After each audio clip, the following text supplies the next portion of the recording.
হুজুর হুজুর আমার বাচ্চা হুজুর ওই তোরা থাম।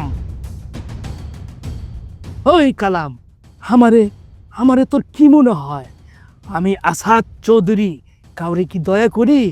ওই তোরে কি আমি টাকা দান খয়রাত করছিলাম? না হুজুর না, আপনি আমার টার্গেট করেন নাই হুজুর। আপনি কথা দিছি আপনি সব টাকা সুদে আসলে দিয়ে দেবো।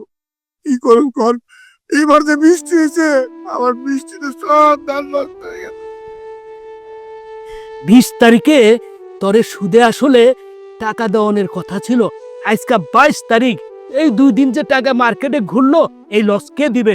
ওই হারামজাদা, তোর বাপ দিব?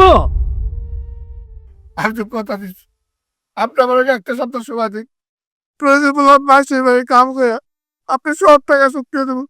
তবু তবু আমার বাড়ি ঘর কিছু দিয়ে দেন না হুজুর। বাড়ি ঘর দেন না।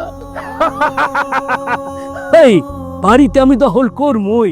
এই শয়তানের বাচ্চা, তোদের মতন এই গরিবদের বাড়ি দখল না করলে এই এলাকায় আমার এত জমি জমা সম্পত্তি হইব কেমনে? কাশেম, আর একটু বুঝাইয়া ক, এই চৌধুরীর সাথে কথার বর খেলাপ করলে কি হয়? হারাম দাদা, চৌধুরীর মুখে মুখে টক্কাটক্কি করস না। চৌধুরী কি কইছে কান দিয়া শুনছ না কান দিয়া ঢুকছে? সময় মতন চৌধুরী সাহেবের টাকা দিয়ে দিবি, নইলে তোরা মাইরা বালামু। যা। কাশেম,